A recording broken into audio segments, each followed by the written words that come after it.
श्री स्वामी समर्थ. स्वागत आहे तुमचे माझ्या यूट्यूब चॅनलवरती. आजचा दिवस तुम्हाला खूप छान सुखाचा आनंदाचा जाऊ हीच मी स्वामींच्या चरणी प्रार्थना करते आणि आज या नवीन व्हिडिओला सुरुवात करते. येत्या 28 ऑगस्टला म्हणजेच शुक्रवारी आलेले आहेत रक्षाबंधन. रक्षाबंधन हा आपल्या हिंदू धर्मातील खूप महत्त्वाचा आणि मोठा सण मानला जातो. रक्षाबंधन हा भाऊ बहिणीच्या अतूट प्रेम आणि आपुलकीचा सण आहे. या सणाचे धार्मिक आणि सामाजिकदृष्ट्या खूप महत्त्व सांगितले गेले आहे. या दिवशी बहीण आपल्या भावाच्या हातावर राखी बांधून त्याच्या दीर्घ आयुष्यासाठी प्रार्थना करते, तर भाऊ बहिणीचे रक्षण करण्याचे वचन देतो. या रक्षाबंधनाच्या दिवशी भगवान विष्णूंनी वामन अवतार घेऊन बळीराजाकडून पृथ्वीचे रक्षण केले आणि बळीने विष्णूंना आपले रक्षण करण्याची प्रार्थना केली. त्यानंतर लक्ष्मी देवीने बळीला राखी बांधली आणि आपले रक्षण करण्याचे वचन घेतले होते. आणि म्हणून रक्षाबंधन हा दिवस धार्मिक दृष्टीने खूप महत्त्वाचा आणि शुभ मानला जातो. या दिवशी रक्षाबंधनासोबतच काही महत्त्वाचे नियम देखील पाळले जातात. या दिवशी बहीण आपल्या भावाला राखी बांधण्यासाठी माहेरी जात असते किंवा जिथे कुठे तिचा भाऊ राहतो तिथे त्याला राखी बांधण्यासाठी जात असते. परंतु जेव्हा बहीण भावाकडे राखी बांधण्यासाठी जाणार आहे तेव्हा तिने आपल्या आईच्या घरून किंवा आपल्या भावाच्या घरून या 3 वस्तू चुकूनही आणू नका. 99% महिलांना माहीत नाही, त्यामुळे आपल्या पतीचा नाश होतो. पतीच्या संकटाचे कारण या वस्तू बनतात आणि लक्ष्मी आपले घर सोडून जाते. आपल्या घरात दरिद्रता येऊ लागते. तर अशा कोणत्या 3 वस्तू आहे ज्या आपल्याला रक्षाबंधनाच्या दिवशी आपल्या आईच्या घरून आणायच्या नाहीत? तसेच या दिवशी कोणत्या रंगाची राखी भावाला चुकूनही बांधू नये. तसेच दरवर्षी रक्षाबंधनाला भद्राकाळसुद्धा असतो. भद्रकाळ हा अतिशय अशुभ काळ मानला जातो.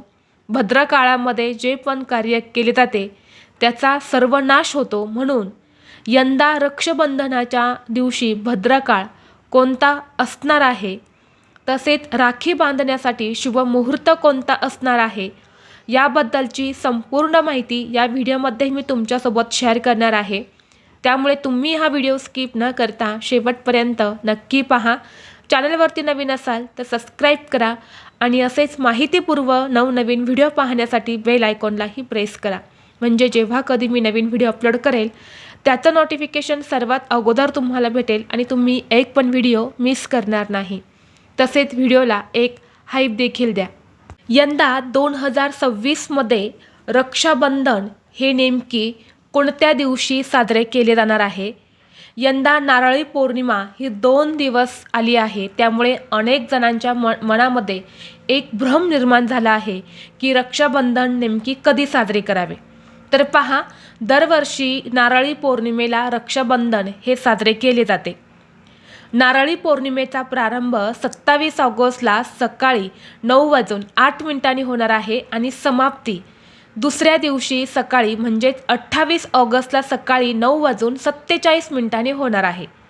उदयतिथीनुसार रक्षाबंधन हे 28 ऑगस्टला शुक्रवारी साजरे केले जाणार आहे. पण आपण श्रावण महिन्यातील पौर्णिमेच्या दिवशी सत्यनारायण पूजासुद्धा करत असतो. तर हे सत्यनारायण कधी करायचे? तर हे सत्यनारायण तुम्हाला 27 ऑगस्टला म्हणजेच गुरुवारीच संध्याकाळी करायचे आहे, कारण शुक्रवारी सकाळीच ही पौर्णिमा संपणार आहे आणि सत्यनारायण पूजा ही नेहमी पौर्णिमेच्या काळामध्येच केली जाते. म्हणून तुम्हाला गुरुवारीच संध्याकाळी सत्यनारायण पूजा करायची आहे. फक्त रक्षाबंधन हे आपण 28 ऑगस्टला साजरे करणार आहे. आता दरवर्षी रक्षाबंधनाच्या दिवशी भद्रकाळ असतो. असे काही तास आहेत जे भद्रकाळाचे मानले जातात आणि शास्त्रामध्ये भद्रकाळ हा अशुभ काळ मानला जातो. आणि म्हणून चुकूनही भद्रकाळात आपल्या भावाला राखी बांधू नये. यामागे एक कथासुद्धा सांगितली जाते की लंकेचा राजा रावणाने भद्रकाळात आपल्या बहिणीला राखी बांधायला लावली आणि 1 वर्षाच्या आतच त्याचा नाश झाला. याशिवाय शनिदेवाची बहीण असलेल्या भद्राला ब्रह्मदेवाने शाप दिला आहे की जो कोणी भद्र काळात कोणतेही शुभ किंवा मंगल कार्य करेल त्याचे फळ नेहमी अशुभ राहील. आणि म्हणून भद्र काळात आणि राहू काळात रक्षाबंधन साजरे करू नये. पण योगायोगाने यंदा रक्षाबंधनावरती भद्राची सावट नसणारे, कारण भद्रकाळ हा 27 ऑगस्टला सकाळी सुरू होणार आहे आणि 27 ऑगस्टलाच तो रात्री संपणार आहे. 28 ऑगस्टला भद्रकाळ हा नसणार आहे. त्यामुळे तुम्हाला कोणताही भद्रकाळ पाळण्याची गरज नाही. आता जरी भद्रकाळ नाही, पण या दिवशी राहुकाळ मात्र अवश्य असणार आहे आणि राहुकाळ हा सुद्धा भद्रकाळा इतकाच अशुभ मानला जातो. तर या रक्षाबंधनाच्या दिवशी भद्रकाळ सकाळी 10:46 पासून ते दुपारी 12:22 आहे. तर हा काळ सोडून आपल्याला दिवसभरामध्ये आपण कधीही रक्षाबंधन साजरे करू शकतो. पण या दिवशी राखी बांधण्यासाठी सुद्धा एक अतिशय शुभ असा मुहूर्त सांगितला गेला आहे. तर तो मुहूर्त 28 ऑगस्टला सकाळीच म्हणजे पहाटेच 5:30 वाजल्यापासून ते 9:30 वाजेपर्यंत अतिशय शुभ असा मुहूर्त आहे. तर या मुहूर्तावरती जर तुम्हाला भावाला राखी बांधता आली तर अवश्य बांधा. नाहीच शक्य झालं तर राहुकाळ सोडून तुम्ही दिवसभरामध्ये कधीही रक्षाबंधन साजरं करू शकता. रक्षाबंधनाच्या दिवशी राखी बांधण्या अगोदर बहीण आणि भावाने दोघांनीही अंघोळ करून घ्यावी. शक्य नसेल तर हातपाय स्वच्छ धुवून घ्यावे आणि नंतर दोघांनीही नवीन कपडे घालावेत. परंतु लक्षात ठेवा, शुभ प्रसंगी काळे कपडे चुकूनही घालू नका. कपडे परिधान केल्यानंतर तुम्ही एकत्र देवांची पूजा करावी. पूजेसाठी तुम्ही पूजा थाळी लावावी. त्यात रोली, चंदन, अक्षदा, मिठाई, तेलाचा दिवा लावावा. या दिवशी पूजेच्या ताटामध्ये चुकूनही तुपाचा दिवा लावू नका, कारण तुपाच्या दिव्याने पुरुषांना कधीही ओवाळले जात नाही. भावाला राखी बांधण्या अगोदर सर्वप्रथम तुम्हाला पूजा थाळी देवाला समर्पित करायच्या आहेत. देवांना राखी बांधायच्या आहेत, म्हणजे देवांसमोर एक राखी ठेवायची आहे. आणि शक्य असेल तर या दिवशी तुम्ही मारुतीच्या मंदिरामध्ये जाऊन सुद्धा मारुतीला राखी अर्पण करू शकता. आणि यानंतर तुम्हाला भावाला राखी बांधायची आहे. म्हणजे रक्षाबंधनच तुम्हाला भावाला राखी बांधण्या अगोदर देवांना राखी बांधायची आहेत आणि मग तुम्ही भावाच्या हातावर राखी बांधायची आहे. आता राखी बांधण्यासाठी तुम्हाला भावाला पूर्वेकडे किंवा उत्तरेकडे तोंड करून बसवा आणि बहिणीचं तोंड पश्चिमेकडे असावे. चुकूनही दक्षिण दिशेला तोंड येणार नाही याची काळजी घ्या. सर्वप्रथम भावाला टिळक लावा. त्याच्यावर अक्षदा लावायच्या आहेत. अक्षदा या अखंड असायला हव्या. नंतर काही फुलं तुम्हाला त्या डोक्यावरती टाकायची आहेत. तांदूळ टाकायचे आहेत आणि यानंतर भावाची आरती करायची आहेत. आणि शेवटी तुम्हाला भावाच्या उजव्या हातावर राखी बांधायची आहेत. आणि राखी बांधताना तुम्हाला 3 गाठी द्यायच्या आहेत. 1, 2 किंवा 4 अशा गाठी देऊ नका. 3 गाठी देऊन तुम्हाला राखी बांधायची आहेत आणि भावाला मिठाई खाऊ घालायची आहे. यानंतर भावाने सुद्धा आपल्या बहिणीचे रक्षण करण्यासाठी वचन द्यायचे आहेत आणि काहीतरी छोटीशी एखादी भेटवस्तू जी आहे तर ती सुद्धा आपल्या बहिणीला द्यायची आहेत. आणि शेवटी भावाने आपल्या बहिणीच्या पायासुद्धा पडायचं आहेत. आणि शक्यतो या दिवशी बहिणीने आपल्या भावाच्या घरी राखी बांधण्यासाठी जायचं आहे. कारण शास्त्रानुसार, वेद आणि पुराणानुसार असे मानले जाते की जी बहीण स्वतः रक्षाबंधन करत नाही आणि भाऊ बहिणीच्या घरी येतो त्या बहिणीला दोष दिला जातो. म्हणून रक्षाबंधनाच्या दिवशी बहिणीने भावाच्या घरी जावे अशी परंपरा आहे. मग तुमचा भाऊ कुठेही असेल तरी बहिणीने आवर्जून जायचं आहे. आणि जर तुमचा भाऊ तुमच्यासोबत नसेल, परदेशात राहत असेल, काही कारणास्तव तुम्ही भावाकडे जाऊच शकत नसेल तर अशावेळी तुम्ही एक राखी तुमच्या भावासाठी कुरिअर करू शकता. किंवा भावाच्या नावाची राखी आणि मिठाई गणपती बाप्पांना अर्पण करावी.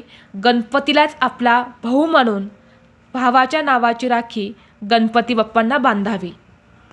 यामुळे ती राखी नक्कीच तुमच्या भावाच्या मनगटावरती आपोआप पोहोचत असते, अशी धार्मिक मान्यता देखील आहे. आता आपण जाणून घेणार आहे की अशा कोणत्या 3 वस्तू आहे ज्या आपल्याला रक्षाबंधनाच्या दिवशी माहेरवरून चुकूनही आणायच्या नाही. ज्यामध्ये सर्वात पहिली वस्तू आहे ते म्हणजे वापरलेले कपडे, जुनी भांडे किंवा घरातील काही टाकाऊ वस्तू असेल.